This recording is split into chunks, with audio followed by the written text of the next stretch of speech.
நான் ராஜரத்னம் சிவகுமார். இன்றைக்கி learn to ஏர்னில் என்ன பார்க்க போகிறோம் அப்படின்னா, நான் பணக்காரன் ஆகணும், நான் நிறைய பணம் சேர்க்கணும் என்று சொல்லிக்கொண்டு அதை பற்றி யோசிச்சுக்கிட்டே இருக்கோம். ஆனால் ஒன்றுமே செய்கிறதில்ல.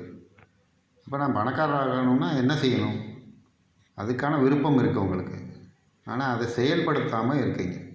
அப்போ செயல்படுத்துறதுன்னா என்ன பண்ணுறது அப்படின்னா, நான் ஷேர் மார்க்கெட்டில் போடணுமா, இல்லை மியூச்சுவல் ஃபண்டில் போகணுமா, என்ன பண்ணணும்? அதெல்லாம் நீங்கள் தெரியாதனால அதை பண்ண முடியாது அப்படின்னு நினைக்கிறீங்க. அப்போ என்ன தான் பண்ணுறது? முதல்ல சிறிய தொகையை நீங்கள் சேமிக்க தொடங்க வேண்டும்.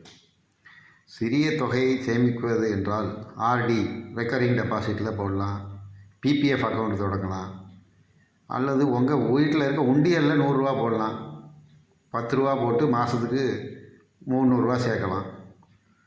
அதே நீங்கள் 12 மாதத்துக்கு சேர்த்திங்கன்னா, மாதத்துக்கு 300 ரூபா சேர்த்திங்கன்னா 12 மூணா 36, 3600 ரூபா. அதை கொண்டு போய் நீங்கள் ஆர்டியில் போடலாம்.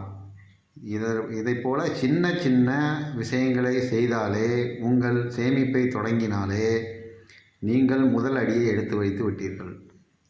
நீங்கள் உங்களுடைய விருப்பமான முதலீட்டாளராக, பணக்காராக வேண்டும் என்று நினைப்பதற்கு இந்த முதல் அடியே சிறந்த அடியாக இருக்கும்.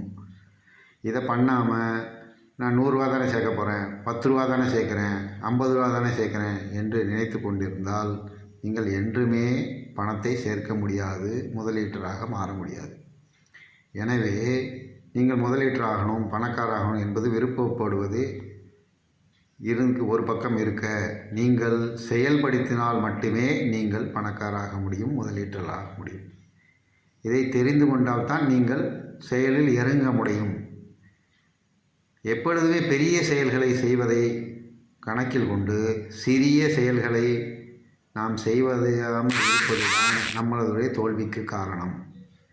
சிறிய செயல்களே பெரிய மாற்றத்தை ஏற்படுத்தும் என்பதை நாம் முதலில் தெரிந்து கொள்ள வேண்டும்.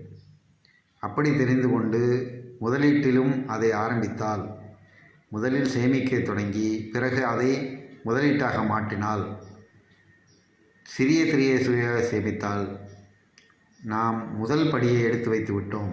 நாம் பணக்காராகும் முதல் படியை தேர்ந்தெடுத்து விட்டோம்.